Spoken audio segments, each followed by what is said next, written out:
We ready? Who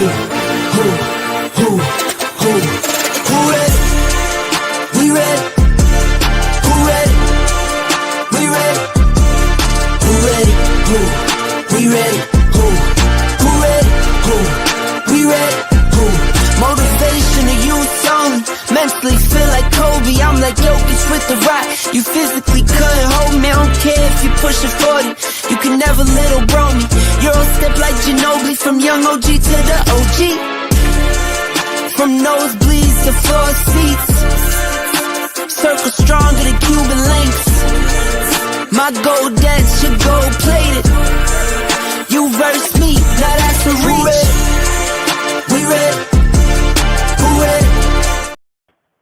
Good evening, everyone. Welcome to the One-on-One Sports Show here on the Black Man Unfiltered Network. I'm Mr. Bennett, joined by my partners as always. Hang on, let me see if we can get us all on the same equals footing here.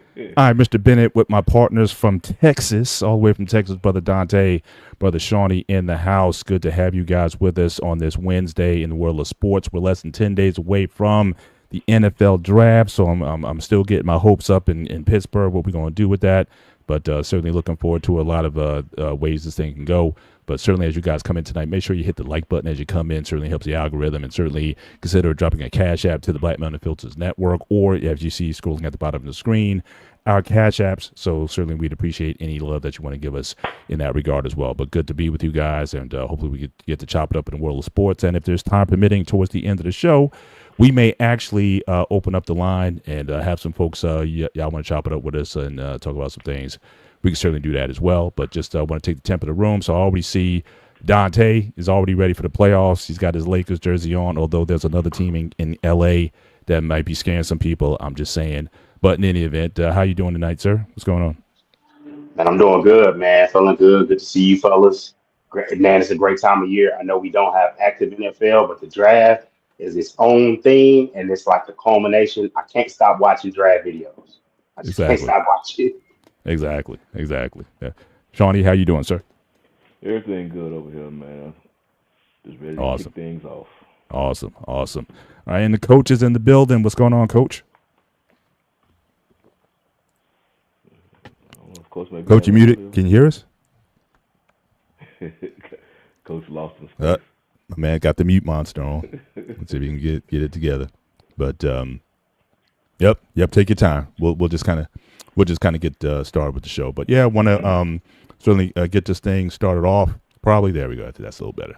I don't need people seeing my freckles here. But in any event, let's kick this off. So again, with the main theme of the night, so a lot of things that are going on certainly in the world of college sports. So we're going to start off the show with that. So our first story here is the Tennessee quarterback, Nico. Now, it took me a long time to get this name right. Iamaleava. It just sounds like I'm a leave you, right? Which basically is interesting because that's exactly what he did. So he made a decision. He had signed an NIL deal with Tennessee for $2.2 million. And certainly I think the team made it into the college playoff last year. And I guess he looked at his worth on the market and he decided that he wanted more money. So he went back to Tennessee and he asked for $4 million in compensation. And, they balked at that. And he decided to not only decide to leave, he sat out, I guess, the spring practices, sitting that out. So apparently that certainly soured the locker room. And so he's certainly headed for the transfer portal. And so I've heard a lot of mixed reaction regarding this story. Some people looking at him as just another greedy college player, and this is what the NIL has done to collegiate sports. But some people are calling him a hero. So again, the question, is this a cautionary tale? Or is this a revolution where you're going to have a lot more players, especially in the absence of the NCAA? Because, again, from what I understand, there was a lawsuit that Tennessee filed against the NCAA when they were called out for some of their recruiting practices to get them. And so the NCAA, they just said hands off. So there's no policy. regards to NIL. So different states, different entities are able to do NILs the way they want them. There's no collective bargaining. There's no rules of the road. So teams are just doing what they need to acquire these players. And so the NCAA is sort of sitting on the sidelines here. So again, people are putting a lot of the blame at the feet of the NCAA. Some are putting it obviously on Nico, and some of it's on Tennessee. But just want to get reaction from folks. How do you see this story? What's your take on it? And then also, what do you think he may land? Because apparently, from what I understand, because he decided to enter the transport portal in the spring, he cannot go to another SEC school. Not sure about, so Big Ten might be open. I don't know if he wants to necessarily go backwards but you only got really the Big Ten and the SEC and what else? Pac-10. I mean, I don't know how many. This is the only other one. Right. ACC 12, Big Ten. So he's limited, and because the SEC they have to sit out rule. But the last I heard, and it's still kind of flimsy with NIL. A lot of things with NIL are flimsy, so they're made official. UCLA is looking like the school where he's going to end up. Yeah, and that's going to have a lot of impact in terms of how people are going to look at this in the long run. If he does get to that there and he gets the money that he wants. Now, again, from what I understand, rating wise, I mean, obviously he led his team against the college playoffs last year. He's a very good quarterback. I don't know if you're going to put him in the Heisman conversation or if he's like that dude on the next level. But, how he's going to be viewed because this is really going to depend on, again, where he decides to land and how this all turns out. But what was your reaction? I think Tennessee's reaction was pretty vocal in terms of saying, look, the player is never bigger than the program. And that certainly rattled a lot of people and whatnot. So Dante, what's your take just overall? And we'll just take it around the horn. The player is 100% not bigger than the program. And I will say this is the case that I hope he gets things together. But if he has a chance to play at the NFL level, you've got to get proper management and you've got to get the best people in your corner. From the stories I'm hearing about his father, it's, he needs to kind of get things in order, and getting the wrong information. Everything I've heard from people is like he's getting bad information and they let him to do this. You hold in. You say, hey, look, I know that the evaluation is this.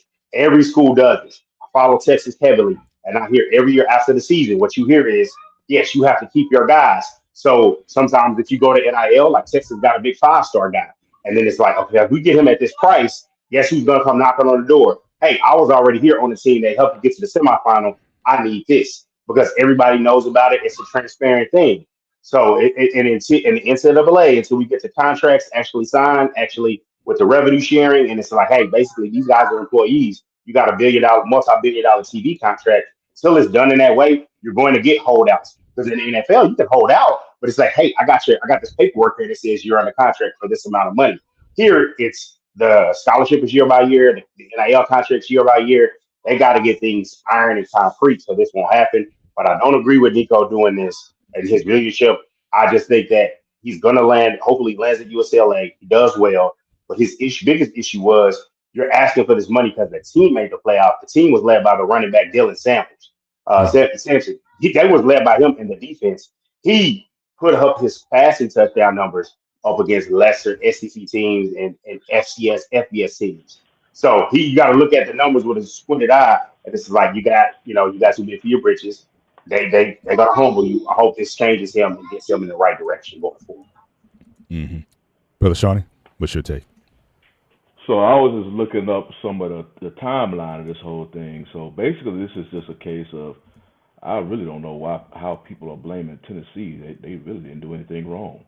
Well, that's why I said I don't know if you caught my some info I shared leading up. So apparently, the NCAA called out Tennessee regarding some of their recruiting tactics, and they were called to the carpet. So Tennessee actually sued the NCAA. And so after that, then NCAA just kind of just hopped off it. And so, again, you're in an environment where there's no rules of the road in terms of how these things are done. So this is basically how Tennessee, I guess in a way, this is kind of how they wanted it. And so now they're in a situation where, again, they're one of their top players decides to walk, but certainly they didn't want to necessarily be told by the NCAA how to go about their business. So did they, in fact, cause some of this on their own, or do you think they're still blameless in the situation? Well, I guess it's only because this Nico story came out. I think NIL across the board amongst the schools in the country, they all have their own thing. But right. Yeah, there's no structure to this NIL at all. So this is a wild, wild west, and it's not just with Tennessee. And I was looking at the timeline. So at the time where Nico signed an NIL deal originally back in December 22 for $8 million, which was the highest, one of the largest deals at that time. Then he goes on. He had an okay time with Tennessee as far as last season, but majority of his numbers came against subpar opponents for the most part. When he got to SEC outside of Vandy, who actually played better last year, but his numbers dropped. He wasn't putting up the same numbers like he was outside of SEC competition. And so I believe there was reports that when Carson Beck, former Georgia quarterback, went to Florida, and his NIL deal was worth because I think Nico was making about 2.5 a year with his deal. Beck, I think it told to be like 4. So Nico's camp was like, man, you better than Beck, even though Nico has not performed like Carson Beck. He may be a better athlete, but he's not put up the numbers like Beck. Beck won a title with Georgia. Correct. Nico didn't come nowhere near that. And there was reports that even Nico was threatening to hold out even before Tennessee's playoff game. I think who they played?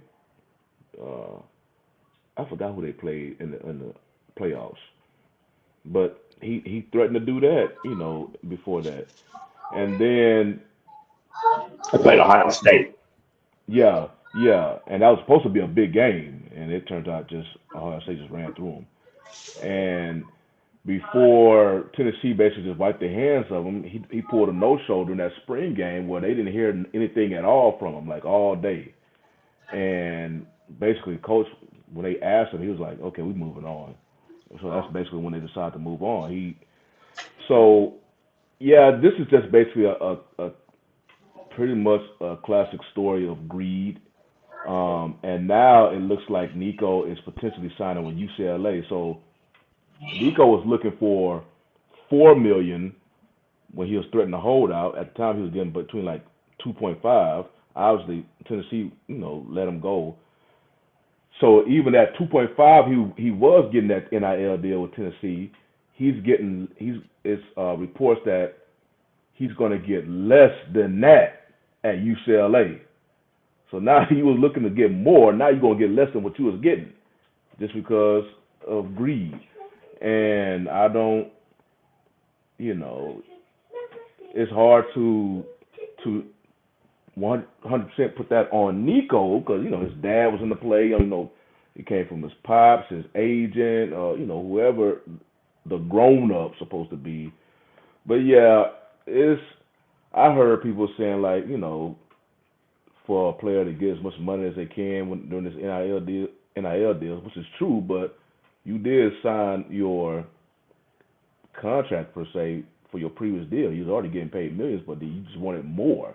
Right. And you really didn't do nothing to get that more, try to do a holdout. So yeah, it's now did they pull back on the deal? So did they I don't know what the payment structure is. So were they paying him 2.2 a year? So did he already get a couple million out and they just reneging the rest? Did they get up? So did anyone know what the payment terms were? That I don't think that was ever discussed. Well, I don't. With NIL deals, because I think NIL for the most part, majority is third party. I don't know if it's really the university. I think, or if it's, or even if that information is even published, or since there are no rules in terms of disclosure or whatnot. So yes, it's real shaky what the rules are. It's not really on the university. Yeah. It's just and Well, He didn't it's earn his money. not on the university, but I He always didn't say earn just his ask. money. He didn't earn his money. It comes from third party. The school, that's what the NIL did. It took the responsibility of extra payments outside the school. He got to show up. He got to perform on the field, and he was promised an amount, and he didn't feel like he was getting it fast enough. Of course, he's getting bad advice. He's getting a free. He wanted. I think he said he was supposed to get 8 or something. They was just paying him slow because he ain't had the production. And then he rushed to judgment. He ran too soon. He's in the SEC. What year is he going to his junior year? I think he might be either he's a junior or a redshirt sophomore. See Depending. what I'm No, saying? he'd be a redshirt. So he still got 2 years that he can ball out, and they would have paid him.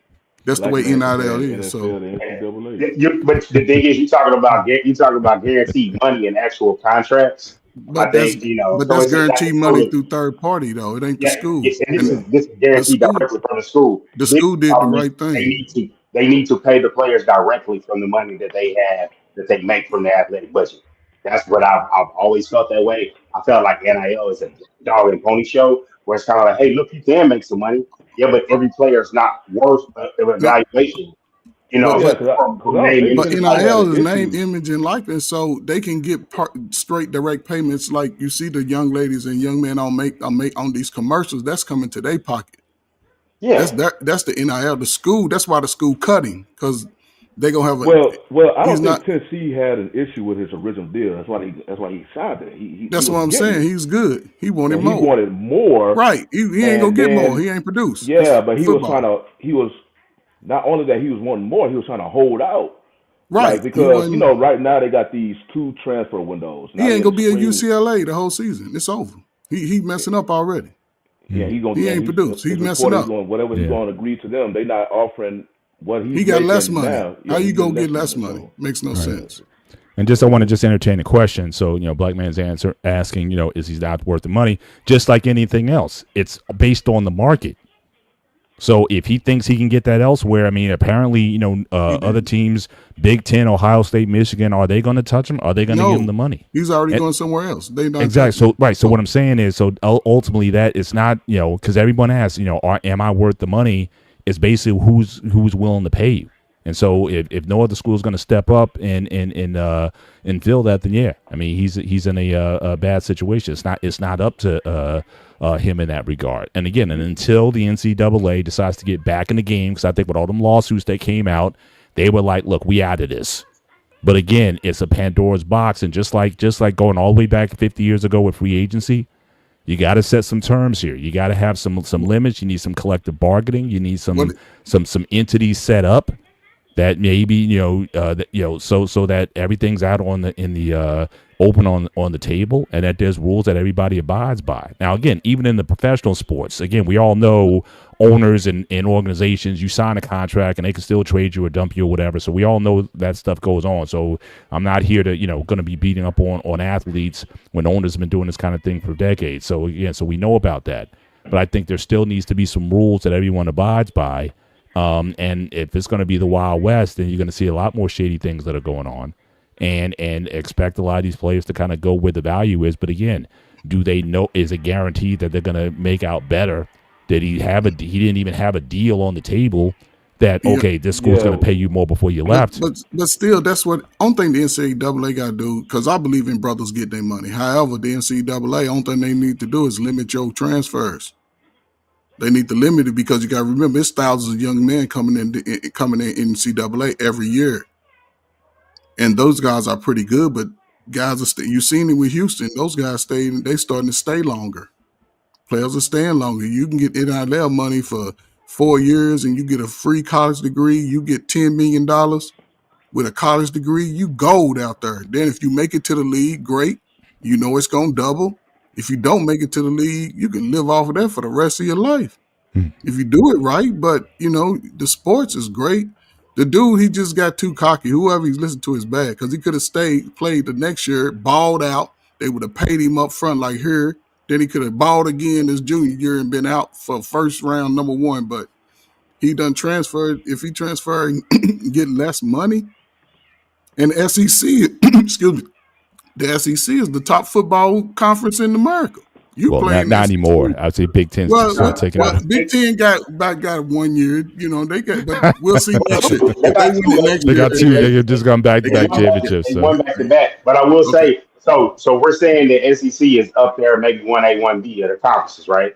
yeah, It's He's one going, every year. It just okay, so he's going to 1B right now. It will just be right. nice to Because he say, can't. hey, okay. Because Yeah, from what I the understand, he cannot Dante, I accept transfer. that. I He accept that. cannot transfer to an SEC school. yeah, So yeah, that's but out. So that's like UCLA, one quarter off. Yeah. UCLA is a part of the Big Ten now. So he's going Yeah, to get it's to a see Big that Ten. Big Ten competition. So he's It's a like, good school. see, my He thing still is, went to a top school. he's not in trouble off the field. He got some bad decision making, and he's young with some upside. I felt like, hey, get the money stuff out of here, Nico, and let's play football. Get used to your teammates. I think he's got to own his teammates' trust. Be like, hey, I was trying to get the bag, made a mistake. Let's go out and get it. You can go out 'Cause there and I get like it the too. kids. I like the kids' talent. I like it, and I felt like he held them hostage because Tennessee got to take to the playoffs. They literally, if they don't mess around and lose a game, they're in the SEC Well, it was championship. And he's like, hey, I got leverage here, and he overplayed his hand he he tried to with his pull a management. power play. He tried to pull a power play even before the playoff game. So he just went about it all wrong. Like Yeah, I know Black Man brought up in the comments about he was trying to compare it to Dak, who was completely different in the NFL. They're different contracts. yeah, it's different. But Yeah. even with that, because that's we can't really compare this to another college team because we don't holdouts don't happen like this. You know, we got to go cross over to the professional, even though that's a different landscape. But even because that got his money because there was a team willing to pay him. That's it. I Yeah. mean, there's all it takes is what 32 teams in the NFL. All it takes is one. Plus, Doc got Deshaun behind Watson some got shit. that guaranteed contract because there was a team desperate enough at the time to pay him. With Nico, there's obviously there was no sign that was a team because they got these two transfer windows now. The first one I think is around immediately after the season, I believe, and then there's one coming up in April. It's spring. Yeah, Well, it's spring. a lot of them, the teams, it's like professional. Like you waited late to sign with, enter free agency because a lot of these other teams already picked up. If they needed a QB, they already picked one up from the transfer portal. So his doors was closed, and then obviously the money he was asking, they was like, man, we ain't paying you that. So the market for him was not there. That's why he got bad information. There was not a market out there that, hey, we gonna pay you this. He was just too busy looking at Carson Beck and thinking, since he got it, I should be able to do this. And there was nothing Carson out there Beck. telling him that's like, hey man, you're gonna get this money. That's why with Tennessee, like, man, we not going. And then the fact that he went the way he went about it, he didn't. It's like he just came with Tennessee. It's like, hey man, give me more money. No, you started holding out, trying to act like he tried to have leverage when he had none. And Tennessee was like, man, you gonna play that game? They gonna be like, we not. No, Yeah. no, Well, you're well not. hang on, fellas. Hang on. So we got the president in the building tonight. So BMU is in the spot. So you want to speak from the cloud, sir? You have a point to raise. Yes, because I'm driving. Listen, man, I don't. Can y'all hear me good? I'm driving, so Yeah, listen. yeah. You This, fading though. Two hands on the wheel, this is please. We'll be all Yeah, right. just talk. this is what I'm saying.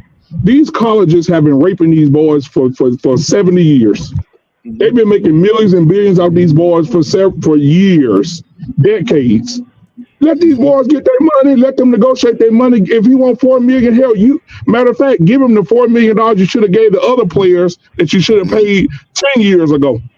You know what I'm saying? Like Well, these again, but you colleges. just said it. Negotiate. So again, just like with any negotiation, you got to have some negotiation power. What power or leverage did he have to ask for more money? Tennessee does have the right to walk away from the deal. Now, if someone wants to pick it up, then fine. But if not, if he's got to take a step back, then that's on him also. I mean, if you want the rights, you want those rights, you got to take the good with the bad also. And I don't think this was well planned out. He just saw he was pocket watching somebody else and just automatically thought he should get more, but he didn't have a game plan and there was no other options on the table. And now he's got to go with plan B.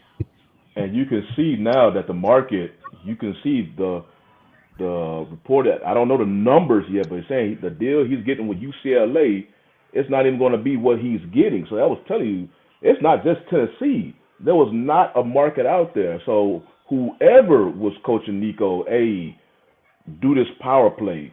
They're like, obviously, y'all not paying attention to the market because, one, this is the second transfer window. It's not the first. So you're already behind the 8 ball trying to go to a different school. These other teams who potentially was desperate for a quarterback, they already picked one up. They money they already given it to somebody else. So when Tennessee, they're not going to pay you. You jump in the portal thinking somebody's going to pay you, and nobody looking at you. Now the team that's looking at you saying, hey, we just give you this. But he was already But he was already getting a nice bag, though. That's the thing. And he didn't even play. Listen, he should have played the spring game. Let him know that he's that man. Then saying, "Can we talk?" But he still had like 3 years left. He could have balled out this year, and they would have gone and hooked him up on that win. Carson Beck got a championship. He got wins. Football's about winning. I don't care about how many passes yards you throw for. If you got the wins, they gonna pay you.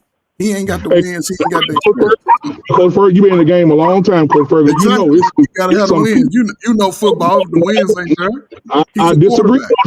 I disagree, Coach Ferg. I disagree in football in general. I disagree. In football, the quarterback gotta have wins, BM. You know that. The quarterback. Listen, Kirk Cousins ain't won nothing. Went to the Falcons. That's an enigma to me. He's the most successful. Kirk Cousins is the most successful athlete based on ability in the history of sports. I think, in my opinion, but that man made over $250 million and very little to show for it. So I got to give shout out to Kirk Cousins, man. That goes back to the point. He might be the GOAT. Your man got to be the man. That goes back to the point I made about Dak. Regardless of what people personally feel about a particular player, all it takes is one team. With Kirk Cousins, that's why we give credit to his agent. They played it perfectly. Hell, even Dak's agent played it perfectly. They know the Cowboys wanted him. No, he got no playoff wins. 31 teams. But that's playoff though. I'm sorry. You don't. To me, you don't sniff 40 and up until you got to give me some playoff wins. But Dak had the most wins in that 2 or 3 year span. When they signed a quarterback, they weren't about wins. They don't care about the playoffs. He was young. He was in his first Coach Bird. Who is Jesus stunt double out in Florida playing for the Jaguars? What's his name? Jesus stunt double. You talking about Trevor Lawrence. Lawrence, he got to cut his hair. Well, he got one. Now he has one. Now he has one playoff win. He's got one. Does Dak have any? Hang on. Does Dak have any playoff wins? No. He has 2. He has 2 playoff wins. Okay. Yeah. But that's again. Even Kirk Cousins, I think, have less success than Dak. But at the time, the Redskins / Commanders, they was in a situation where he got his first contract. So remember, Cousins was putting up good regular season numbers. All it takes is a team to go out there and like, man, we can give him the pieces he needs to get him going. So that's when he got another contract with the Vikings. Dak benefited from the sophomore. Now, the Falcons, that's a different story because Kurt was coming off his Achilles injury. But that is your value is as valuable as a team the market says it is. No matter how you somebody may personally feel about it. If Nico had a market out there that was going to give him the money that he was going to ask, they would have got it for him. He would have had a card to play. But obviously, it's like somebody who trying to tell you what to invest in the stock market. They don't know nothing about the stock market, and you put your money in the stock market and they crash, and they act like you're supposed to get your value supposed to be quadruple. You're like, no, it crashed. You don't know what you're talking about. So it's all about the advice that Nico was getting.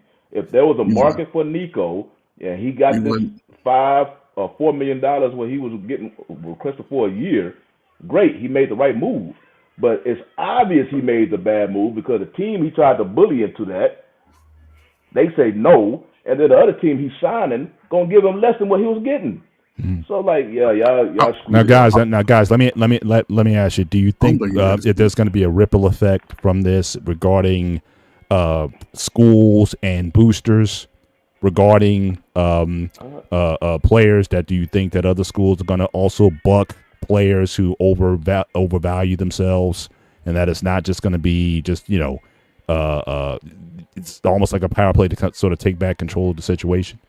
It could be, but I think more important, there just need to be guidelines for the whole NIL in general.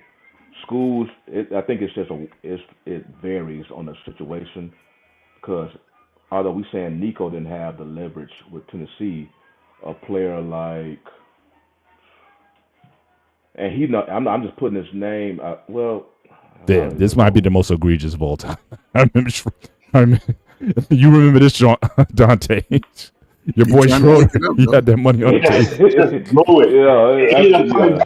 back. Like that was just the biggest Trying the to make biggest it up L though. ever. That's a perfect I Ash. guess Great professional point. company. Yeah, Great point. But what I'll say about it, I don't know if it'll be a per se a ripple effect. But like what you said is for the guys that get to enter the portal when their team is the guy that maybe his team had a rough season but he looked outstanding. Those guys that can hit the portal first, they have an advantage. The other players, they have to basically hit the portal after their team is out of the playoffs. So the time for him to pull this stunt was after they lost in the playoff, and then you can go out and there's still teams looking for a quarterback. When you hit to the spring part of the portal, that, in my opinion, is for guys that are going to be backups for someone else, and they're looking for like, hey, that guy's not that good. Let me go over here, and I can maybe get some snaps, get some reps. But if receivers, like you remember Jordan Addison, literally won the Biletnikoff, and then he switched and hopped in with the USC. It was the biggest rumor going on. It was the worst rumor going on, and he had to just put other teams on the list so it would be known that he was going there. You have skill players and defensive ends and guys like that. Everybody else but quarterbacks can leave in the spring portal and be successful. But with all this said, I think that NCAA and the NCAA needs to really get things together, and they're waiting for Congress to say that Congress is not going to save you. Yeah, they need to get things structurally right, and players need to take heed and be like, look, I can't overplay my hand. I can't. Every agent needs to tell that guy, don't be Nico. When you pick an agent, pick a good agent. I'll say indeed. this. I'll say this. It's gonna be some changing because players, I think they're gonna see this and realize I'm good right here. I'm gonna get this money, get this education. They can, if they produce on the field, they can raise their interest, they can get their value. It's all production on the field.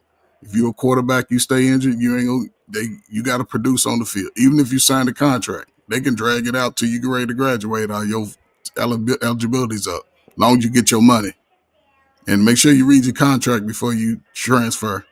Yeah, If I you if think you produce on the field and you the man, then you can get your money. Listen, the, I think that point one that coach just brought transfer. up, Give yeah, them one transfer. That's it. You get one damn transfer. It'll change the whole NCAA. You get one good well, transfer. yeah. I mean, it's just like with free agency, right? You got to stay with a team like 5 years before you could be an unrestricted or what. I mean, right. I mean, like I said, I think the pendulum has got to swing back to center or back to balance at some point. And but this is basically it's like in beta testing right now. I mean, using an IT term, until they get this right and until they start putting some standards in place. But it's just That's it. throw stuff at the wall, see what well, sticks or whatever.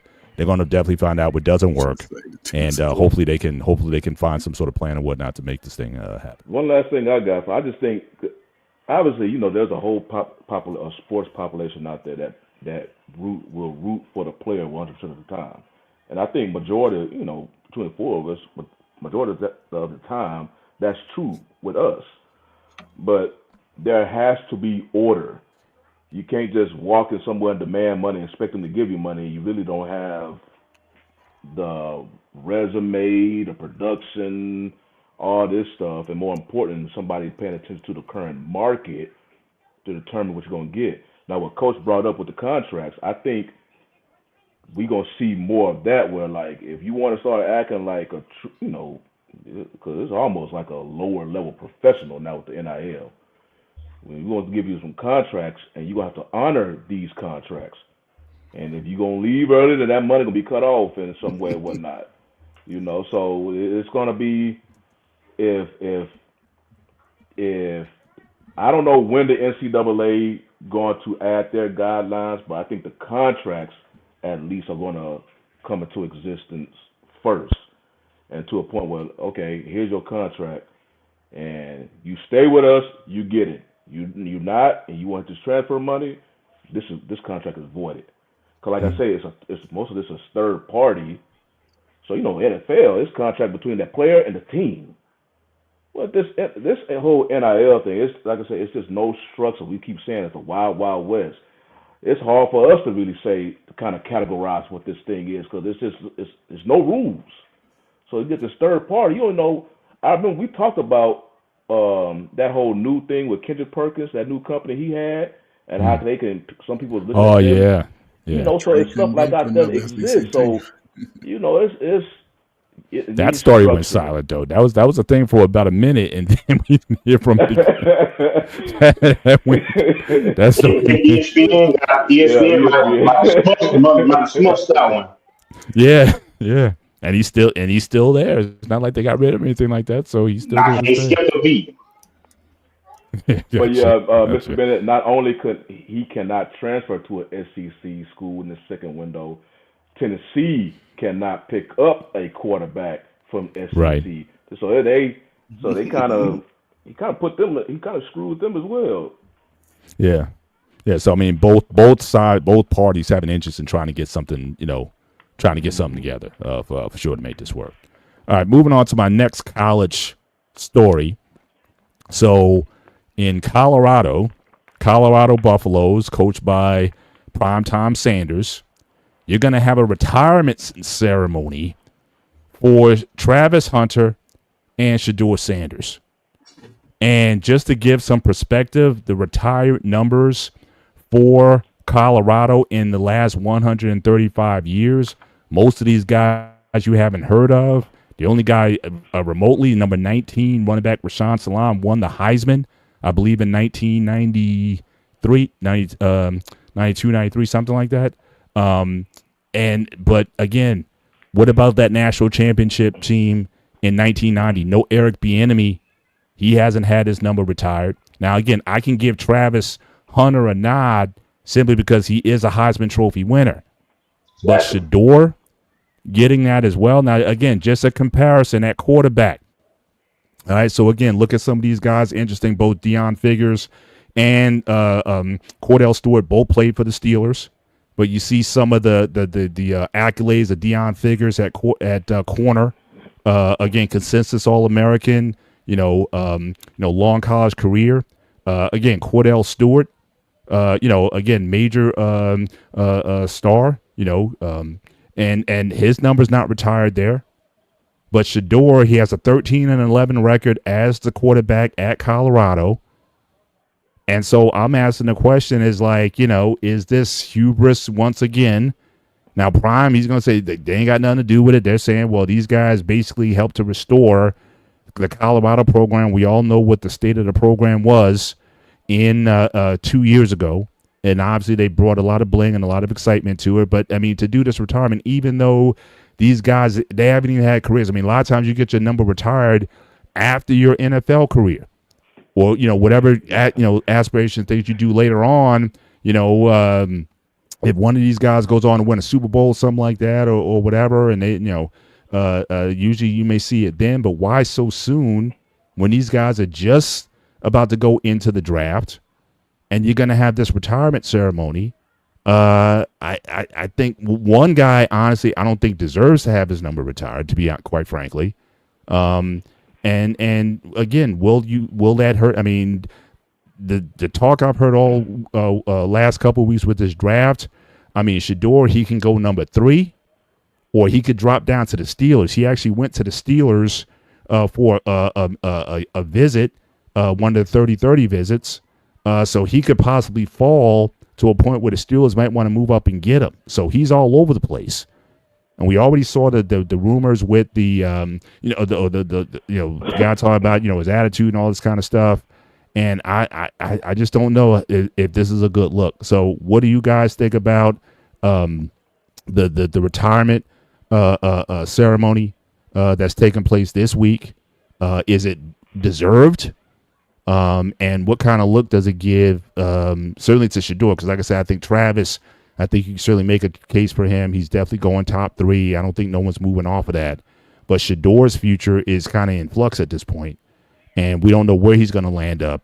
And you got guys like this guy Jackson Daft is moved up in the draft. He may even go before him. Now, to BMU's interest, from what I understand, the Saints are very interested in him because Carr is going to have season-ending shoulder surgery.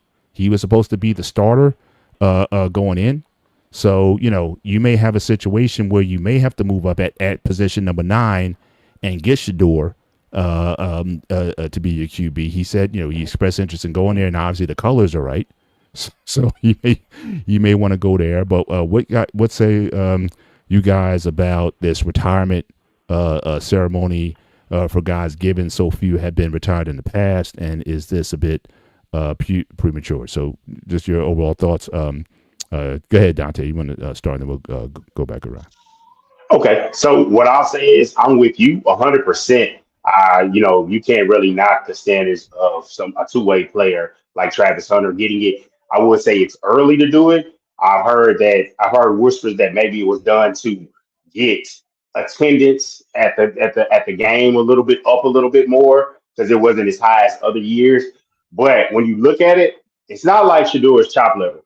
He's likely going to be a first round pick, but he just didn't have enough accolades. And Trey, you've been killing it out the park. You've been reading my mind. If my son is the QB, and he's not like he's a scrub, he's getting his number retired. But he did win the Johnny Unitas Golden Arm Award. He did win the Big 12 Offensive Player of the Year award this year. So he won the Conference Player of the Year, won a national award, and he was first team All Conference. So it's like in 2 years he won those accolades. You would have hoped there was a little bit more guys that normally play. I'll say 2 to 3 impact years. You want some more, but he runs the program. He just got a contract extension, and who's going to override it? Did the people above him override it? If they didn't, you have to live with that decision.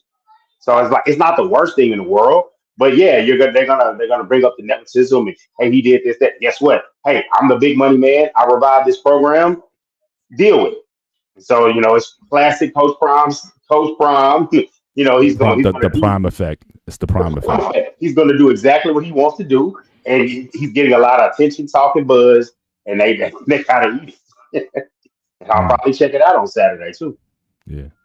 I wouldn't feel so bad if Cordell Stewart, if you would have tied his jersey, or again Eric Bieniemy, okay, I'd be like, all right, you know what I mean? Because again, those guys are part of the national championship, or when Colorado used to be good. So with so few jerseys retired there, that's what I think. But Coach, what do you think about it? Good move, premature. What's your take on the issue? You're muted, sir. But I agree both in that regard. Premature, and what was the second? I forget, man. I just lost my train of thought. Premature, and it was a good move in a sense. However, I think they did it wrong. You just mentioned 2 players that made history at Colorado. Those numbers should have been included in that group. So it was bound to happen. Shador's brought more money, more excitement to Colorado in the last 25 years down there. In those 2 years he was there, him and Deion. So, yeah, LeBron did it. His son sitting on the bench. So what we talking about? Now, Deion, it was premature. But again, they looking at the excitement. The money's there. Deion got a fat contract. He's had the best two-way player in the college game in the last 20 years. And, Travis Hunter, he did his thing. So he got the Heisman. You never know. So, yeah, salute. It's just when it happens, it gives us something to talk about, especially the people who didn't play sports. They love this type of stuff. Oh, my God. But I'm serious, but I'm being facetious about it, but it just makes it more interesting outside of the sports understanding. Because, yeah, I'd have had my son getting his number retired, too. Now, Trey also saying that the Raiders should go and get him, even though they just signed their QB to a contract extension. So Gino, I don't know about that. I would have got Shador before I took Gino, for real. He was there. They picked 6, so you never know. For all the draft announcements I've seen, the running back Genty seems to be the guy going to the Raiders. So, but go ahead, yeah, go ahead, Shawnee. What's your thoughts on this? It's a point that y'all already brought up about, and if he's in there, he's gonna get his retirement. Like I say, I understand about what Travis Shador, if he's gonna get in there, he's gonna get in there. I was comparing his numbers to previous Colorado quarterbacks, and he's ranked number 5 in total passing yards, and he's top ranked number 1 in touchdown passes. And keep in mind, he only been there for 2 years. The other ones, they've been there for 4. And so I can imagine his numbers, some of his passing numbers, if he would have been there, hell, even just an extra year. Mm-hmm. But yeah, did he win any significant game for them?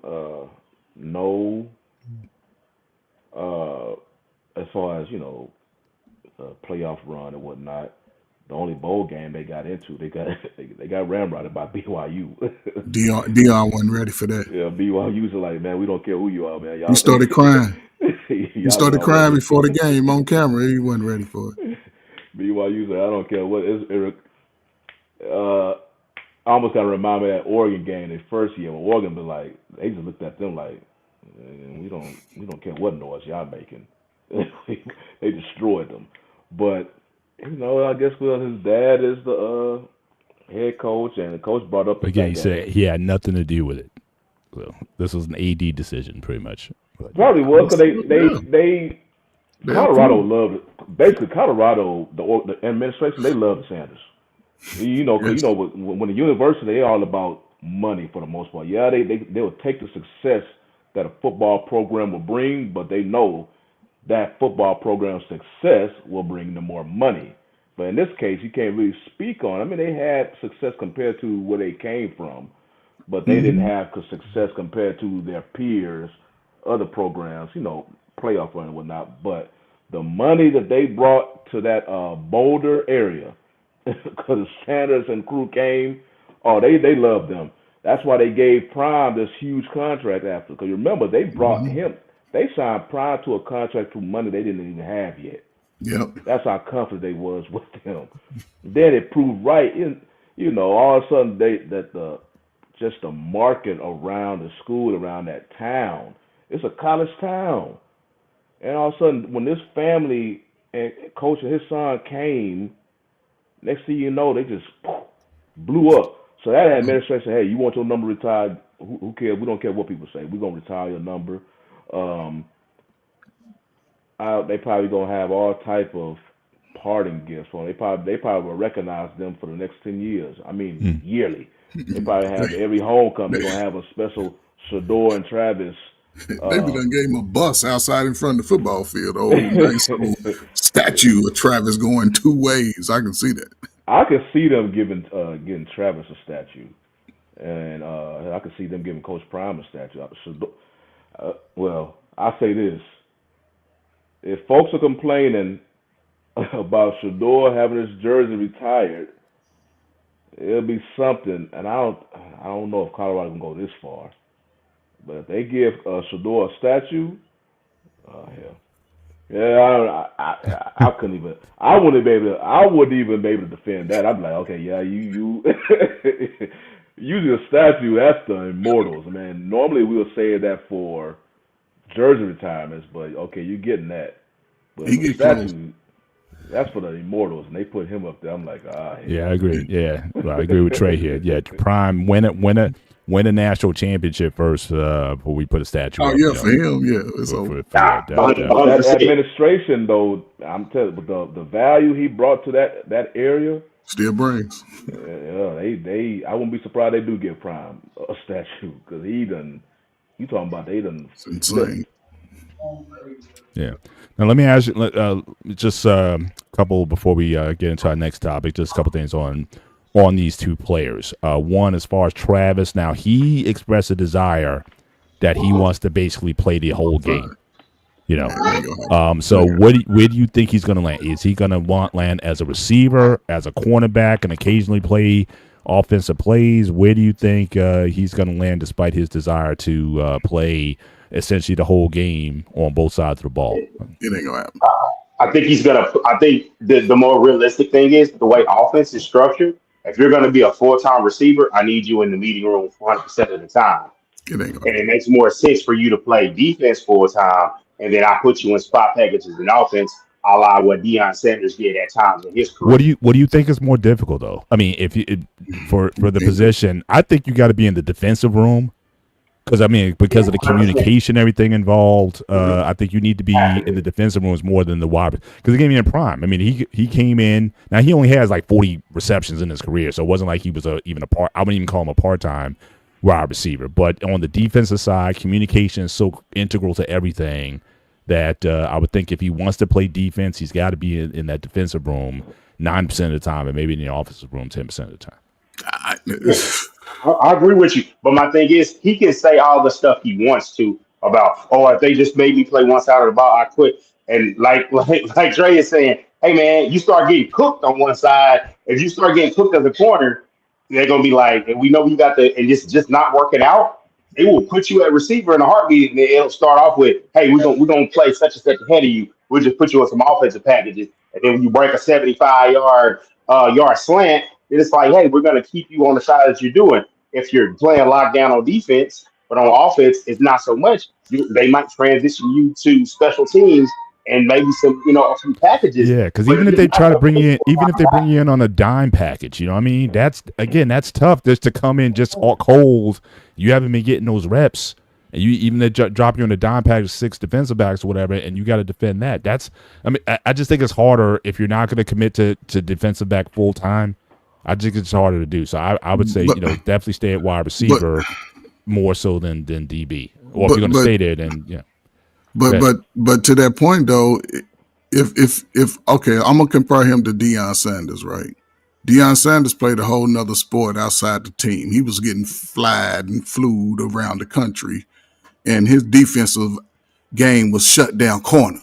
So if Travis is to that level out, if once he get into the league, then he won't need as much defense.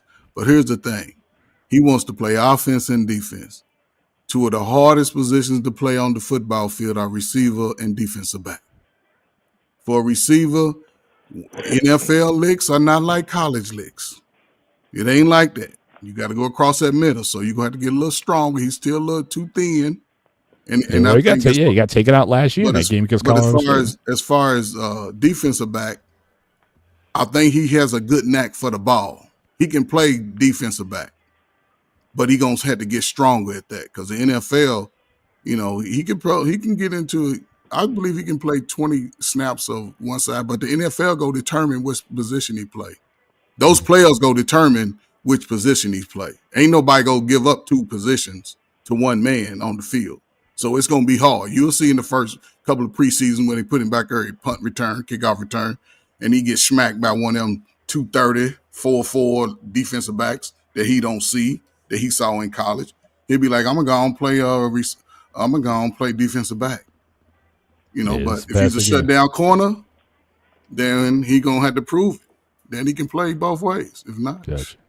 Well, Shawnee, any well, I think with Hunter, it's not like he was the upper echelon receiver or upper echelon DB, but I think he's a better DB than receiver.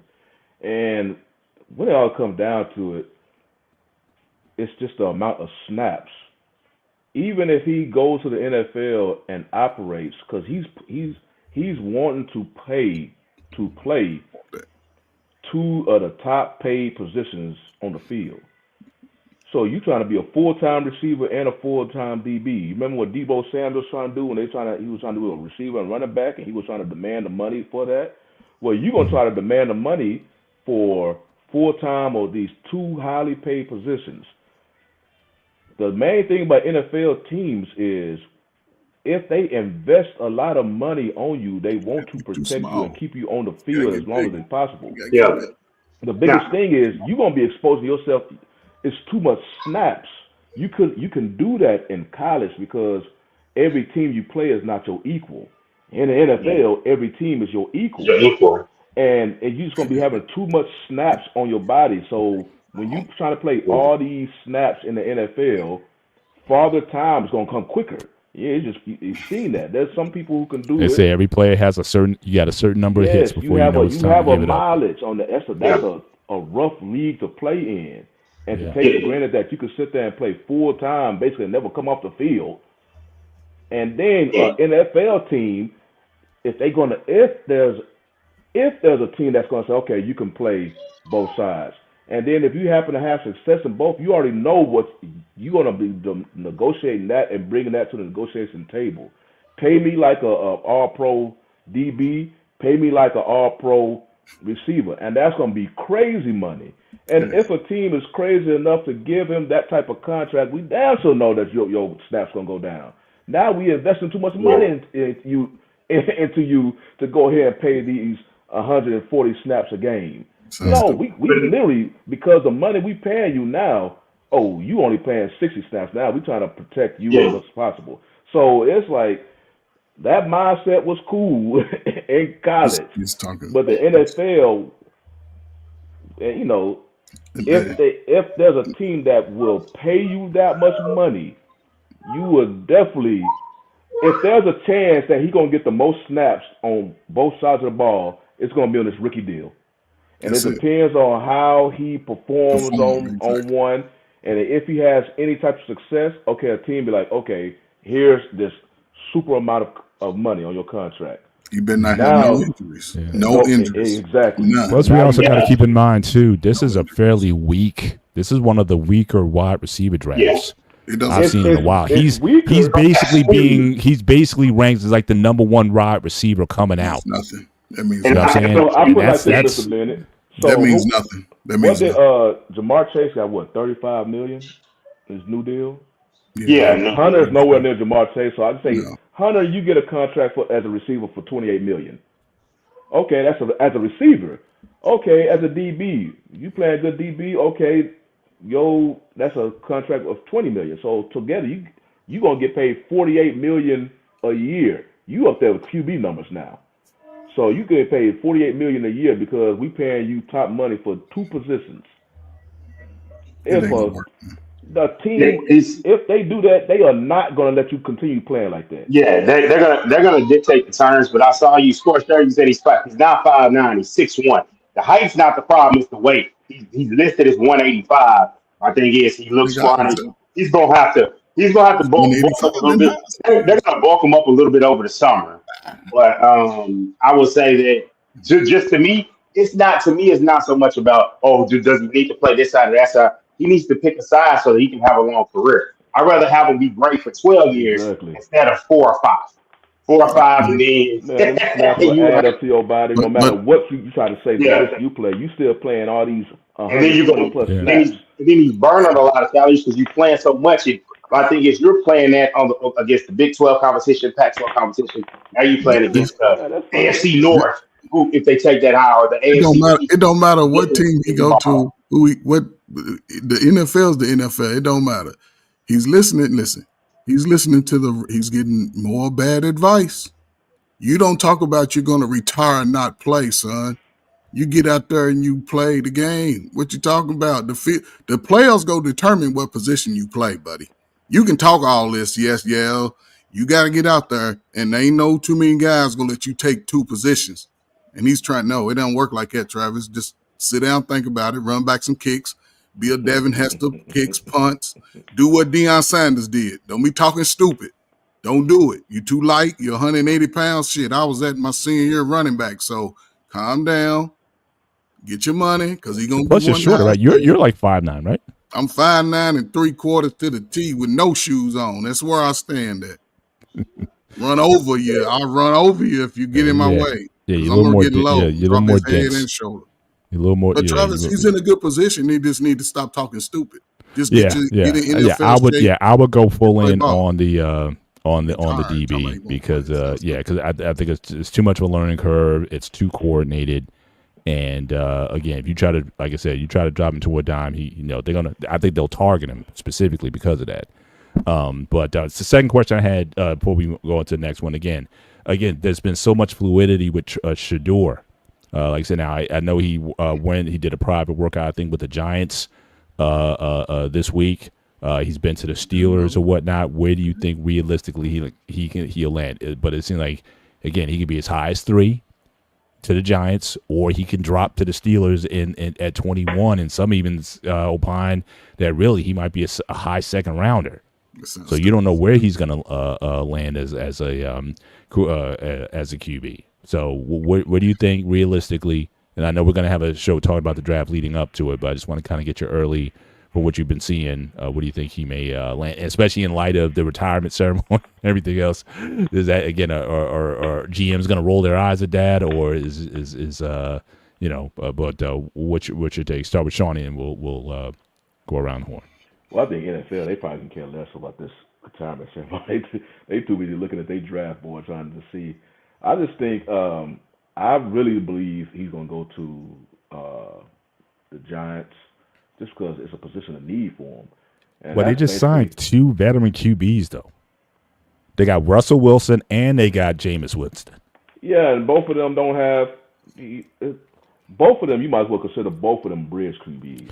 True, but I'm saying, but why not build that bridge next year? I mean, this is not the strongest QB class. They're saying next year's class is going to be a lot better than this. Well, if you in a position that you see a quarterback, in your future that could be your quarterback of the future, why skip him when you have the opportunity to get him? When you already know these options you currently have are not going to be there, and you kind of getting them when they are already on the downside of their careers. So it's just like, okay, we have an opportunity to get one of the 2 best quarterbacks in this draft, even though this is not a deep draft, but you were in a position to get one. So even if it would have been Cam Ward, I still would have got Cam Ward because Cam Ward is still considered a project. It's just in this class he looks higher. Mm-hmm. So I'm like, you need a quarterback. You already know the 2 options you have. They're not going to get you that far. Mm-hmm. So you might as well do what you did, what Atlanta did. I know it got a lot of flack last year because they just gave that. Now it is different because they just gave Kirk all that money, and then go sign what's his name, Penix. Now if they just would have signed Cousins like the Giants did with Wilson and Winston, then it would have been a different story. But you just gave this man all this money. But the same mindset, though, even though you picked up these free agent QBs, you still need to plan for your future, and you have a potential quarterback in the draft that you are able to get. So I will go ahead and get it. And then the rest, you just got to look down the line of what team needs a quarterback, and it can be the Raiders. I think the Raiders need to go. If he falls that far, I believe the Raiders need to pick him up. I know some people are talking about Ashton Genty, but if you have a potential future quarterback, pick them up, because there's a reason why a lot of these organizations in the valley that they're in, because they can't pick a good QB, and they don't pick a good QB. They'll use a bad pick on a QB that does not pan out to anything, with the Giants and Daniel Jones. So yeah, I think it's just this is pre-draft talk. You see this every year. There's always a player. In this case, it's Shador, that people always suspect they're going to slide this conversation go, because if you remember, right after the season, Shador is looking at the top 3 pick, and then without even playing anything else, not even doing anything else, next thing you know, people talking about all of a sudden he could go down to the Steelers, who are in the 20s. They're like, what did he do? How did he go from potential top 3 to down? It could be fickle. Look, we're still lamenting the 1983 NFL draft when we didn't draft Dan Marino. So that set us back 20 years. So I'm just saying. Yeah, man, Johnny, they get real fickle around the draft. And shout out to the chat, CJ. Appreciate you joining us, brother. 4 months of planning. They because of the way Coach Prime has handled it and the way he is, they are using the thing of, oh, he's too cocky and he's this. He's going in and telling you, I'm going to go and change the culture. And it's true. What you always look for are guys that go from the FBS level, the FCS level to the FBS level. How is your play going up against the level of adjustment? He went to Jackson State. They were on downtime. Took him to the conference championship. He goes over to Colorado, wins a few games the first year. Then the second year, he goes in, has them in contention to go to the conference championship game. Just miss out, win a national award. And, so he helped change the game. He helped change the culture from what was it, 2 wins or was it 5? I can't remember how many wins the first year. And then he got to 9 victories the next year. So he is a guy that can change the culture in the right situation. And I feel like I would love it. I think I would like it if he did go to the Saints, just from an opportunity, but from a team structure wise to come on board, with a probably, I don't know how good the offensive line is, but I know the weapons are good. I know the weapons are good over there with the Steelers. So, but are the Steelers willing to move up to make sure they can get him? Or are they going to sit Yeah. there and wait like him or Jackson Dart? I'm not sold on Jackson Dart. And I think the Right. worst thing about Shador is he's not super mobile, but he's not a statue. I think if he's not a statue, he can do enough. And I feel like the whole arm strength conversation, he's accurate. He throws the ball on time. Worst thing about him is he holds it too long. I think he can be a good quarterback at the NFL level. That's Trying to get that those are home run, though. mechanics. His mechanics is on point, and they're not giving him enough credit for his accuracy. He's thrown for over 300 yards a game this year, and he's proven that he is a top 2 quarterback. They're just coming. If any team pass on him, they regret it. Any team that picks him up, he's going to start because his accuracy. He doesn't look good on without his equipment on. He got an ugly little game to it, but he got a Tom Brady move. All his moves was taught by Tom Brady. So that's who trained him, just so you know. So he has just that. like, yeah. If you watch now and you watch him in the game, everybody his accuracy. He's laying that ball right there, and he when he got to the combine, he got a little cocky. Told one of them little dudes like, "Man, what?" And they didn't like it. Now they trying to push him back. So he'll be a Lamar Jackson. The Giants will be stupid if they pass. Anybody after the top 3 pass on him, they messed up. I can tell you that now. Yeah. I think if he Well, falls, speaking of, I know you guys talking about falls, Travis earlier, and you think some weight. The fact that he's not elusive, because I know Lamar lost some weight last year to be more elusive. The fact that Shador doesn't have that, he better. I would rather him add He'll do 15, that. 20 pounds. Training on, to so do he that. needs to- They'll do that. He It's needs- he professional. definitely needs to do that. He'll drop all that booty weight. He got his booty too big and too wide in the hips. They'll drop that in the NFL, put him on training. He'll be good. They better pick him up and tell you. But you I'm with you on that. I'm with you in that, CJ. I saw Jackson Dart. Somebody showed clips of him, and he was like, "It's Spurs down in the red zone." He's just throwing it up, pick, and I was like, "Oh my god!"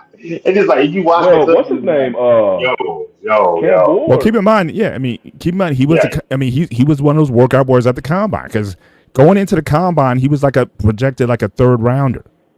But he impressed in the combine, and I guess he's been going on the tours and everything. So again, his stock, just like anything else, you can move up. Whether or not he's going to be worth the pick or not, but he's certainly done the diligence to move up in stock to where they're saying that he might get picked before Shador.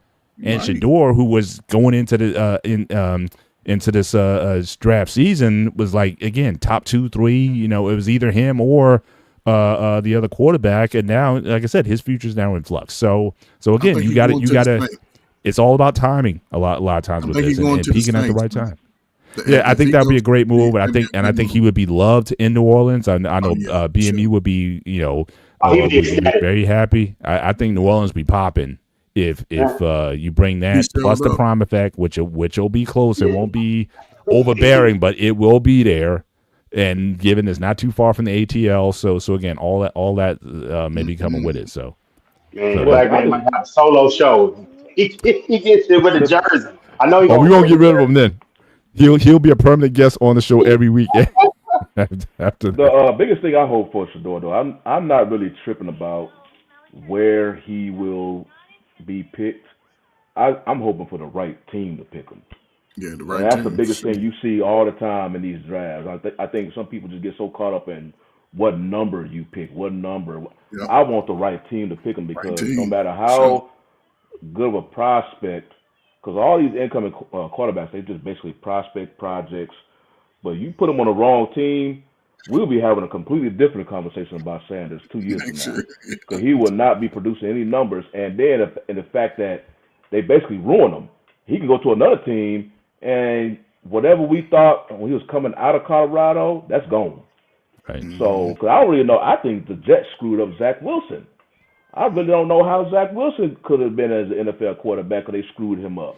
Yeah. But now that was an awful quarterback class, though, right? But who was that guy? Yeah.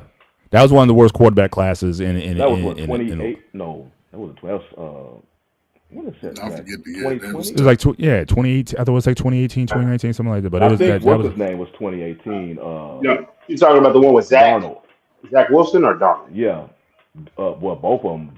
Darnold was in the same position, but you saw how his production increased when he got to Minnesota, because he actually played for a coach who was a good quarterback coach. Well, you got just playing, passing Justin Jefferson. Me personally, but they already have. I think going out there to San Francisco helped Donald. Yeah, now if he can, but you already know if he could land on a team, but they already have their quarterbacks. But if he can land on a team like San Francisco, Minnesota. I'm trying to think Pittsburgh need to. How would you feel about Pittsburgh? What draft pick can they get to? I don't know about Pittsburgh because they. I mean, Mr. Bennett can. They need a quarterback. Well, again, obviously, like I said, I mean, he came in. From what I understand, Tomlin likes him. Put it this way: if he's there at 21, it's even money that they pick him because again, they're going to go with their philosophy is generally you take the best athlete rather than need. But regardless of if he's available, do you believe? Because the thing about, like I was mentioning about with San Fran and Minnesota, because I know they have a track record of proving to be real good QB developers. We don't have that in house.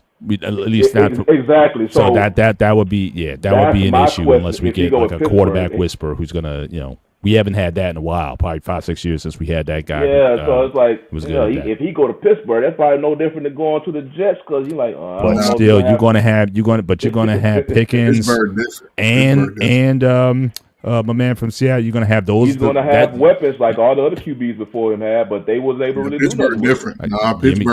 Give me the weapons, and the defense is still I would say top 15 defense. I just got to see. Give me that, and I'll take my chances. But he need that quarterback because Pittsburgh is a little different. Mike Tomlin makes Pittsburgh always. The program is better. But that's what he needs. He needs a program. He needs a program because at Pittsburgh. Well, if you're going to say all that, then I might want to go with that guy Milroe from Alabama. Now for one, I understand he's a freakish athlete. He's got a cannon arm.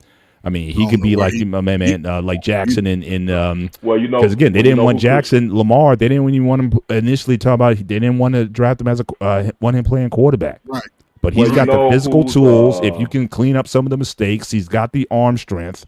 If you want to talk about a project, and my thing is, I would if Rodgers comes, especially if Rodgers does decide to play, I might draft Milroe, let him sit for a year or two, let him learn the offense, and let him work out the flaws that he has, and unleash that because he's clearly the best athletic quarterback in the draft. Yeah. And if you want to bring that element to your offense, the comparison that people gonna bring up when it comes to Milroe. And he's already pretty much, I don't want to say screwed up his name, but his stock is falling. That's Anthony Richardson. Anthony Richardson is just like Jalen Milroe, a super athletic quarterback, yeah, but he quit. Arm and all Hang that. on, but he quit.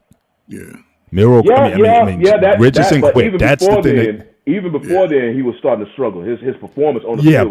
But the key word, that's like the death knell for anybody. Yeah, Milroe, he's he's a workout warrior. He's a beast in the gym. I mean, he puts the work in. He's just got some mechanical things he needs to fix. I was just using that one like, okay, no matter how great of an athlete you may be, it all depends on stuff on the defense.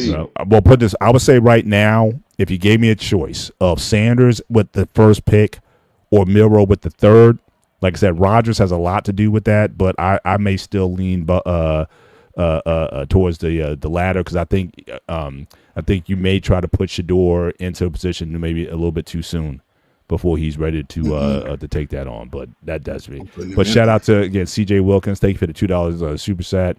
Again, Shador isn't going to drop to 9. He's too okay. I hope not. I hope the Giants do the wise thing and draft him, no question. But again, he's all over the draft board, and so I'm just trying to see. But let's move on in our last segment of the night. We got a few minutes left in the show. Let's jump to the NBA. Before I go into this, well, I'll just bring up. So you got the brackets. So again, you had the Warriors and the Magic. They won their brackets last night. So again, we're still going to have sort of predictions in terms of how this play is going to run. But I want to talk a little bit for Shawnee and Dante. Dallas, so again, your GM went out there talking, and he's basically saying he doesn't regret the draft. I mean, the trade and everything's good. He had this sort of staged press conference where no cameras or anything was in the room, and just so I don't know what narrative he's trying to control or whatever. But if anything, he's definitely the one being out there taking the incoming And so what's the vibe down there in Dallas? I mean, obviously, just as bad of luck as you could possibly have with the situation. But what was the reaction from your point of view to that press conference? Well, I won't even call it a press conference, but that presentation, selfie video that he made, and how are people reacting to it? They're furious. They're absolutely furious. Well, they've been furious since the trade, but I'm just saying. It's talk about it. And at every Dallas Fort Worth Metroplex public outing of 10 people or more, they are giving Fire Nico chance. I promise you, they were at medieval times giving Fire Nico chance. They were at the Rangers opening game, Fire Nico chance. It's on their mind. And CJ, I know my boy CJ is in here, and he just disagreed with my post that I made like a little bit before the show. Nico, he made this move and he said that he's confident. But if you're confident in something, why wasn't the press conference? The trade happened on February 1st, a Saturday night. The time for that trade, that press conference was, with AD to show up with the guys or show up by yourself before they had introduced themselves and to take it. But to come and have this press conference and your team is fighting for its playoff life. I mean, the resilience to trade a guy like Luka and then have the public outcry and then have the injuries that they had. They're in the 10th seed fighting for their playoff lives. And you have a closed door press conference where you can have audio recording. You can't release the audio, and they have a transcript of it, but no video of it. That is cowardly. Then you can't tell me that that's not cowardly. And then they're asking him questions, and he keeps saying defense wins championships. Hey, Luka said he was going to sign an extension. He had tears in his eyes. We don't have it. I can't. He said let's agree to disagree. There was no meaning that he was going to sign back. The man that bought a $15+ million home. He had planted his roots in Texas, and you just up and traded him because you didn't think that he would be disciplined enough to help you win a championship when he just got you to the finals. And the problem in the finals wasn't just strictly defense; it's that hey, you didn't have enough offensive firepower. I'll tell you, for one, Kyrie Irving, who was a big time player, just didn't have enough. They didn't have enough juice as a third guy. That's why they went and added Clay. And it just you grew up with an opportunity to try to do something. As a Laker fan, I totally appreciate it. But the city of Dallas is very upset, and it's like he keeps gaslighting the Dallas Mavericks fans and making it worse. And I hope the Mavericks win today, just to give some of the fans that want them to win a little bit of reprieve. I hope they end up in the 8th seed because they've done well against Oklahoma City this year, and Luka didn't play in any of those games. But this is just a masterclass in what the hell not to do. He's just terrible. Yeah. So I want to give a shout out to Anton again. Yes, Aaron Rodgers was a total waste with the Jets. That's why I have my trepidations about him coming to the Steelers. You just don't know what mindset he's going to be in, and who knows? He could just go back and pop another Achilles. So you just never know what's going to happen there. And yes, we apologize, sir. Look, I admit I am as casual a hockey. I only care about hockey in 2 cases. 3 cases. 1, if the New Jersey Devils are in the playoffs, which I think they are this year. Okay, so I get into it when the Jersey Devils are in. 2nd, Olympic hockey. For some reason, I just get turned when Olympic hockey's on. I just got to watch it. And any contest, which we just saw a couple months ago, anything with USA and Canada hockey, it's like everything stops. I'll turn down NBA or whatever. I just want to see Team USA and Canadians go at it. That is as big a rivalry in sports at this point. You saw the excitement that it brought to the game last time. Outside of that, I just don't follow enough. I don't know if you guys do regarding hockey, but what I could do is I could certainly next show I can put the brackets up, but I can't talk as intelligently about hockey as I used to be into it. Like I said, when the Devils were good in the mid-'90s and early 2000s when they won those 3 championships or whatever, I know Marty Bedore, I was into all of that. But since then, I just haven't been as up on the game as I was. So I apologize for that. I don't know now if anyone else on the panel, if you guys can add some context to the hockey, then I don't know enough to have intelligence. Bro, I appreciate the super chat though. I do follow it enough, especially I'm like you. When the Stars are in it, I get the updates and I know where they are in the season, and then I know when the playoffs is there, they have a great playoff, so I'm able to keep up with it more than when it's compact. And then there's time, even though it's the NBA playoffs are going on. But it's just like, man, I knew he was gonna say that. He posted this in my Facebook group all the time about a weekly reminder of Nico. He normally does the post where like Jalen Brown looking over at Luka, and it's just like he had. I give him credit for standing on that, and he feels that way.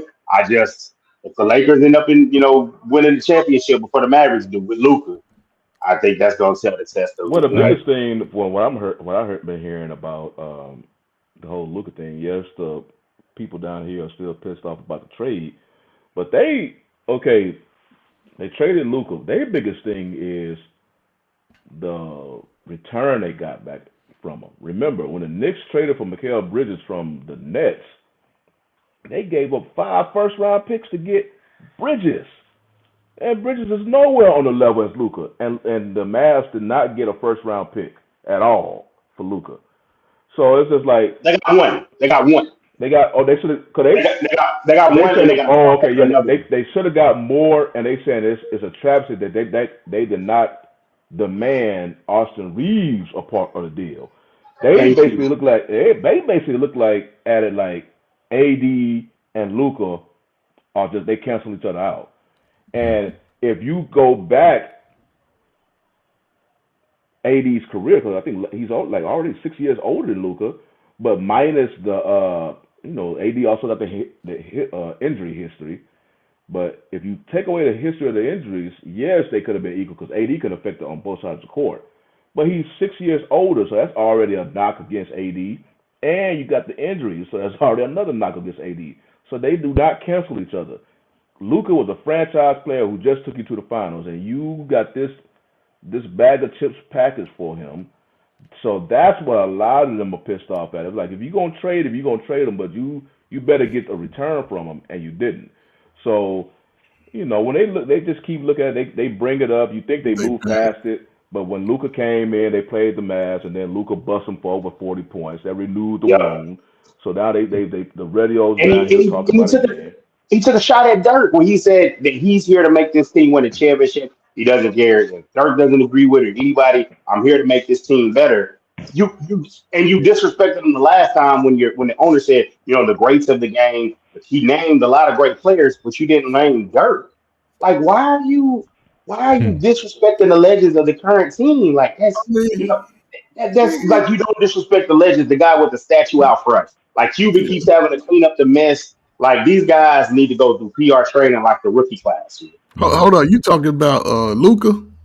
No, Nico. No, Nico. That Rich great players. Why did you mention Dirk? No, but he don't know what he's doing. He panicked. First of all, you got 2 good rookies sitting over, young players over. They got hurt. Your big men are hurt. Your big men were hurt, so you're gonna lose Lively and those guys. They got hurt. AD's a big man. Now, what they gonna do when those 2 come back? I don't think AD gonna be there next year. He gonna be a journeyman big man. But still, they were still in the race. They were still in the top 5, top 6 teams when you know what I'm saying, when they went down. So Kyrie and Luka was still healthy. They were being consistent. That was what they was gonna be. I would have just played the season. Now, he panicked. He didn't get the value that he should have got. Luka, like you said. And it just got hit with the worst luck. I mean, so he panicked. They got hit with the bug. So my whole thing, the reason why the Mavs are currently 10th seed right now, we like why they could have been a potential lottery pick. Cause you already lost all your horses, but they was determined. I would have just told AD, just sit this out. Just sit this out. Yeah, shut him down. They shut women down. Well, since we're here, and again we got about 10 minutes left in the show. So let's do a little bracketology here, gentlemen.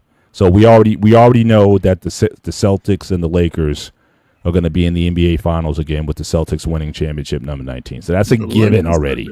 Okay. However, we still got the play-in. So we got Dallas versus the Kings, and then the Grizzlies will get another shot after losing to the Warriors last night to try to get the 8th seed. And then on the Eastern side, now again, Hawks. I think with they got Trae Young. I don't know if he just needs a new destination or whatever, but it's just like, I don't see how that team go any further. I think he might just need a new location.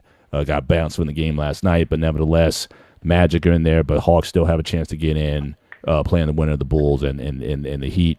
But just But some he early on them predictions, ladies and gentlemen, on again, who do you like in these matchups coming out, so we can start with the play-ins that are still there. Who gets the 8 seed out of the teams remaining, and then we can just deal. Why don't we just deal with the first set of brackets, so we don't have to go all the way? Because again, we are the finals is a and the championship is a foregone conclusion. We can chop it up in the interim later. However, let's deal with the first these first brackets. Who comes out and makes it to the next round? So let's start with the play-in, who's left, and then the next bracket.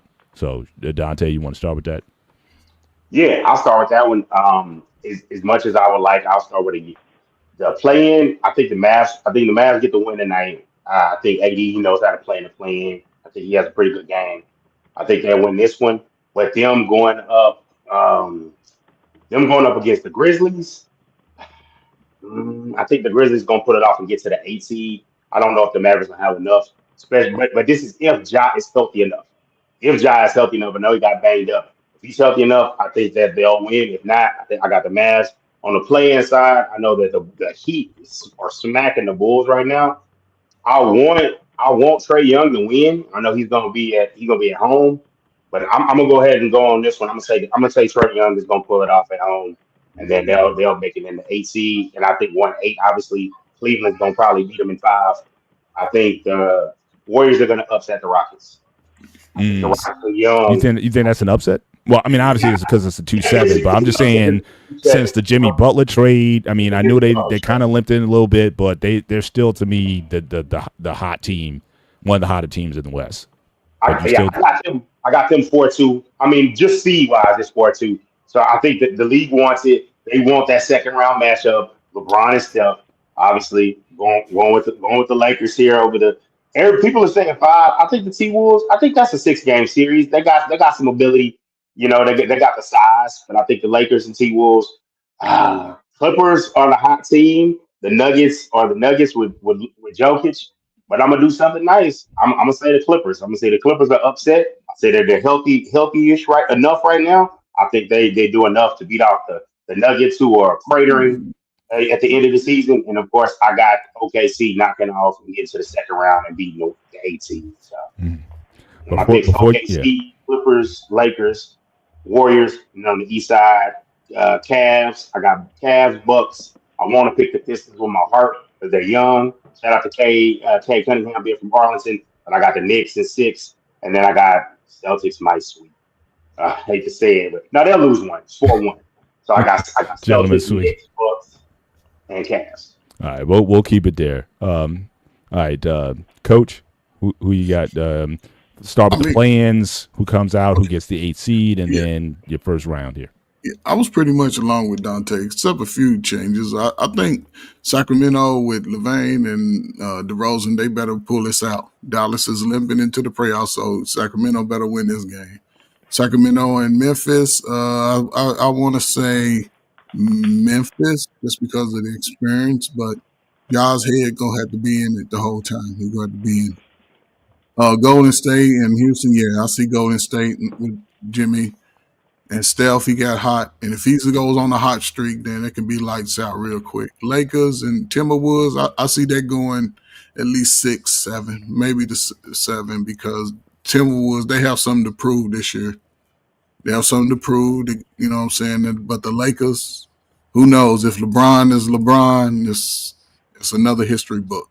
Clippers, Denver, I think it's going to be a good series. I think it's going to be a good series. OKC, yeah, they're going to beat whoever they play in the first round. Then as far as, coming out of those, I think the Lakers probably be a good one. I'm interested to see that. This Atlanta, Trey got to get his head. He had some issues in last game, so he got to get his head in the game. Miami, they could definitely challenge the Hawks, but I say the Hawks.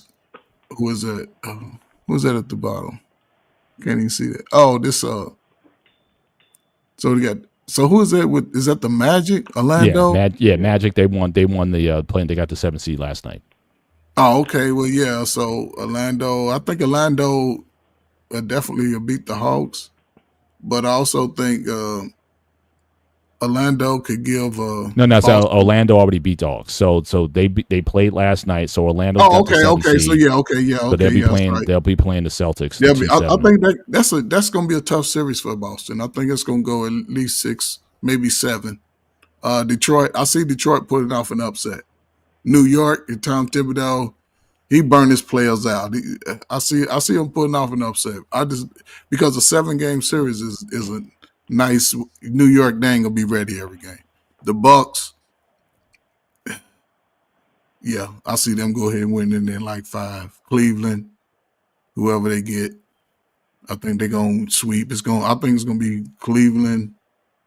Don't get ahead of Bucks, it. Don't get ahead of it now. We just stay with this right here. Cleveland, Bucks, Detroit, Boston. All right, Shawnee. Well, on the West side, I would have definitely taken the Kings if they've been playing in Sacramento, but they're playing in. No, they are playing. Are they No, playing they play Sacramento? Sacramento. Oh yeah, they got the Kings between that game. Um, even though they don't have the Aaron Fox anymore, but I still have them unless AD go off. With Memphis, so the Kings of Memphis, I don't know because I really don't know how Ja would be because you remember he sprained his ankle late Yeah. in that game, so I don't really know how he would be if he was healthy or 80%. I'll definitely take Memphis, but it would. Well, I'll take Memphis because Memphis barely lost to Golden State. You know, remember they had that 5-second violation and they didn't even get a shot off. And then so with Golden State and the Rockets, I'm gonna go with the home run. I'm going with the Rockets. I really believe this year. I think as I'm looking at the bracket, they have a very good chance, capable chance of making it to the West Conference Finals. But I'm just because I remember during the trade deadline, I did not want them to really trade any of the young pieces because I want them to gather as much experience in this playoffs. And now you throwing the fire now going against an experienced team with like Golden State. But the last time they played each other, they only held Steph to 3 points. Now I know this is the playoffs, so it's different because you got to beat them 4 times, but they can play defense, and I think this is going to be a breakout. I think Amin Thompson is really going to put his name out there. So Lakers and the Timberwolves, that's going to be a good series because I think Ant Man he's going to show out, but I think the Lakers just may be able to pull that one off. Now this Clippers Nuggets, I think is going to be probably the best game at this first round. I think the Clippers are going to beat them. They just, everybody know about the Nuggets and they firing their head coach, but the Clippers are they playing their best basketball literally. I can see the Clippers representing the West in the finals the way they playing. Because right now Kawhi is starting to looking like Kawhi, and at one time people thought Kawhi was the best player in the NBA. So if you get that Kawhi, the only thing that people don't think about with the Clippers is that he's a ticking time bomb as far as injuries. But if he can stay on that court, I could see the Clippers beating any team up here on the West. Flashing over to the East, Miami doing their thing right now in Chicago. Chicago keep trying to make a run, but I think Miami it's going to ultimately be Miami and Cleveland. Then I'm going to have, of course, Cleveland winning that one. I'm taking the Pacers over the Bucks because remember the Bucks don't have Lillard. He's still with that blood clot issue. And the Pacers, they offense right now. I think they just got too good of an offense for Milwaukee. Even though they got Giannis, I think, and their games have been very close with each other. So I got the Pacers coming out of that.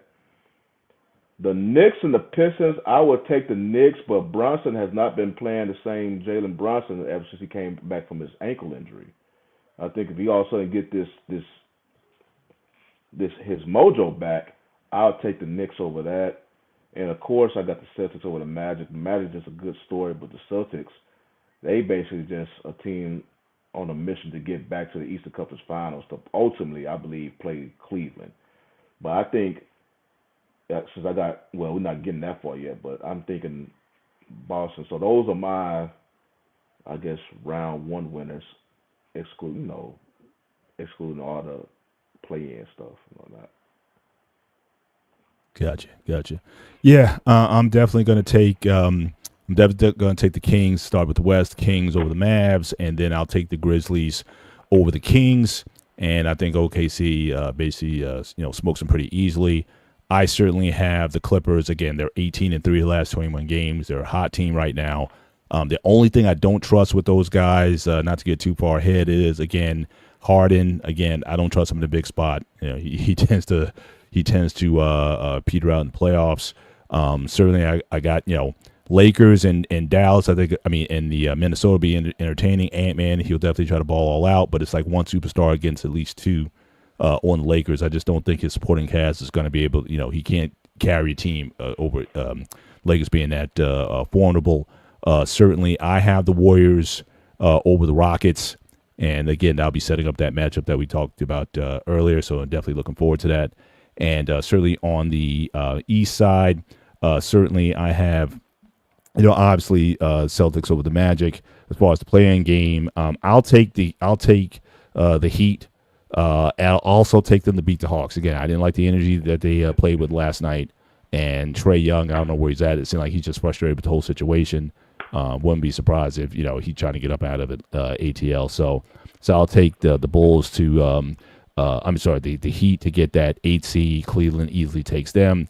Giannis has been playing very well as of late. Can he carry a team over the young and talented Indiana Pacers team? That's going to be my wild card. I'm going to say yes. I think Giannis balls out and overcomes the Pacers despite their youth.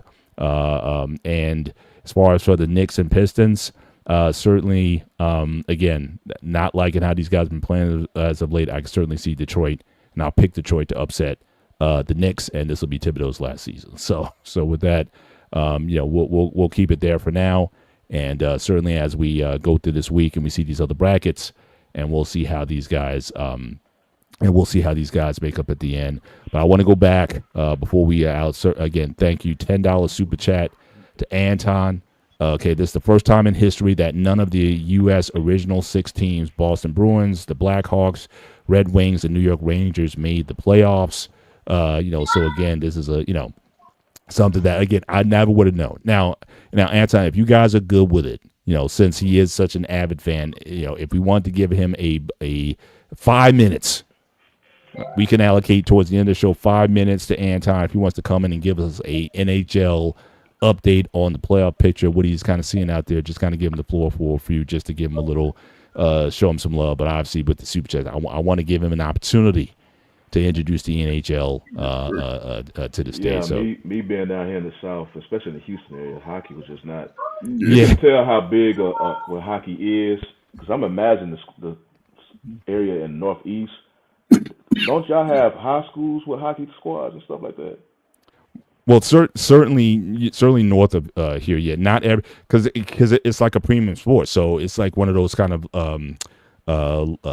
sort of high end schools that can support definitely hockey. Universities. A lot of the universities have it, because but even in high school, like for your high school to have and certainly in Jersey, I don't know many at all. Anton may know more than I do. What schools in New Jersey have a high school hockey program? It's not that many, because again, it takes a rink, it takes the equipment and everything. It's probably just as involved, if not more, than football, but football's a lot more popular, and a lot more people want to play it, and there is a demographic. Even though you have more persons of color in the game of hockey, it's still pretty much a white sport for it's for like for better. it's like I guess in Texas you include, it's like NASCAR.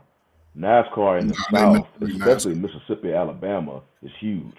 Yeah, like NASCAR though, Shawnee. No, it's not even close to NASCAR. I would consider it's close to maybe like college baseball almost. You talking about hockey? Yeah, hockey's, like you said, once you get past it don't even go past New Jersey, New York. Is that as far south as it go? Dallas has the Stars. Michigan has a team. Dallas has the Stars, and I want to say there's a few teams. Support them. I was talking about college. I was talking about college. College. College, don't I exist can't. down here. Yeah, I don't know. Like, did Rutgers have a hockey team? I don't even know. Probably, I probably mean, about that's how total. far I'm. I put it like this, because University of Texas can afford a hockey program, but they They ain't ain't gonna gonna waste get their none. money in that. So Yeah. it's like there's nothing down here for. Yeah, I just the fandom, and again, like I said, being in New Jersey, again, we have the Devils, and well, we have all of them, right? I mean, Rangers is just another exit away, and then you go to the island, you got the Islanders and stuff. So again, it's hockey certainly in this area, but it's like I said, it's like the fans who go to the games, pretty much the fans that are in the state, pretty much. If you got 20,000 at the Prudential Center, that's probably as many folks that you'll see in New Jersey who follow the sport. Of the Packers. Yeah, it's there's too much activity. I mean, we got the Yankees, the Mets, the football teams, the basketball teams. So yeah, it's just too much going on. So you got to be really passionate about your hockey in order to follow it. With the It's with 46 teams in NCAA hockey in Division One. Most of them 46, yeah. Most of But them. how many? Yeah, but how many football pros? Like hundreds of football programs, right? Like So 130. I'm just saying, as far as hockey, it's unique. I thought it would be less, but it's 46 programs, so yeah. ain't everybody ain't playing soccer at all. Yeah, for sure. But with that, gentlemen, I think we come to the end of the show. Again, good chatting, cutting up as usual. Again, next week is draft week, so we can certainly get headlong into the draft.